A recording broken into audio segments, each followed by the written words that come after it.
ময়মনসিংহ জেলার ১১টি সংসদীয় আসনের ৫৮৩ ভোট কেন্দ্রকে ঝুঁকিপূর্ণ হিসেবে চিহ্নিত করেছে প্রশাসন। সেগুলোতে নেওয়া হয়েছে বিশেষ নজরদারি। আরও বিস্তারিত জানাতে ময়মনসিংহ থেকে সরাসরি যুক্ত হচ্ছেন প্রতিনিধি আসাদুজ্জামান সুমন। সুমন, আমরা জানি যে ইতোমধ্যে ঝুঁকিপূর্ণ বেশ কিছু কেন্দ্র চিহ্নিত করা হয়েছে। ঝুঁকিপূর্ণ আসলে কতটুকু ঝুঁকিপূর্ণ এবং সেখানে নিরাপত্তা ব্যবস্থা কেমন দেখছেন, সার্বিক পরিস্থিতি কি আমাদের জানাবেন?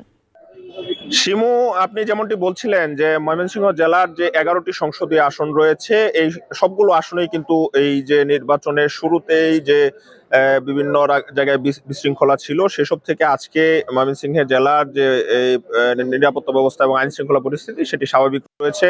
এখন কিন্তু প্রত্যন্ত অঞ্চলে যে ভোটের যে সরঞ্জামাদি রয়েছে, ব্যালট সহ যে ব্যালট বক্স রয়েছে এবং অন্যান্য যে সামগ্রী রয়েছে, সেগুলো কিন্তু বিতরণ কার্যক্রম চলছে। আমি একটু দেখাতে চাই যে এখানে যে ভোটের যে অন্যান্য সরঞ্জামাদিগুলো রয়েছে সেগুলো বিতরণ করছে এবং দায়িত্বপ্রাপ্ত যারা এই কর্মকর্তা রয়েছেন তারা কিন্তু এই যে এই ব্যালট বাক্সগুলো সেগুলো তাদের সহকর্মীদেরকে নিয়ে কিন্তু তারা বিভিন্ন কেন্দ্রে যাওয়ার প্রস্তুতি নিচ্ছেন। বিভিন্ন ট্রাক পিকআপে করে কিন্তু তারা এই কেন্দ্রে যাওয়ার প্রস্তুতি নিচ্ছেন। আমি একটু জানিয়ে রাখি শিমু, যে ময়মনসিংহ জেলায় এই যে ১১টি সংসদীয় আসন রয়েছে, বিএনপির বিদ্রোহী প্রার্থী রয়েছে ৯ জন, আর অন্যান্য দলের প্রার্থী যারা রয়েছে তাদের সাথে একটি উৎসবমুখর ভোট হবে, সেটি কিন্তু ময়মনসিংহের যারা রয়েছে তারা প্রত্যাশা করছেন।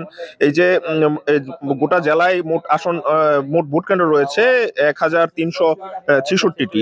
এর মধ্যে কিন্তু প্রশাসনের পক্ষ থেকে ৫৮৩টি কেন্দ্রকে ঝুঁকিপূর্ণ হিসাবে চিহ্নিত করা হয়েছে। যে এই ঝুঁকিপূর্ণ কেন্দ্রগুলোতে প্রশাসনের পক্ষ থেকে এক্সট্রা নজরদারি থাকবে এবং যৌথ বাহিনী যারা রয়েছে তারা কিন্তু এই যে এই ৫৮৩টি কেন্দ্র, এই ৮৩টি কেন্দ্র যেন কোনো রকম অপ্রীতিকর ঘটনা ছাড়া নির্বিঘ্নে ভোট হয় সেটি কিন্তু তারা নিশ্চিত করবে। এবং আজকে দুপুরে কিন্তু যে ময়মনসিংহ নগরীতে র্যাব ১৪ যে অধিনায়ক রয়েছেন তিনি কিন্তু বিস্তারিত জানিয়েছেন যে এই যে ভোট কার্য সেটি কেউ কোনো রকম বল প্রয়োগ করলে প্রশাসনের পক্ষ থেকে বল প্রয়োগ করা হবে এবং কোনো রকম অপ্রীতিকর ঘটনা ছাড়া যে এই ভোট শেষ হবে এমনটি কিন্তু এই প্রশাসন আমাদেরকে নিশ্চিত করেছেন। ময়মনসিংহ থেকে শিমু, এই ছিল আমার এই যে সর্বশেষ যে পরিস্থিতি সেটি সবশেষ খবরাখবর।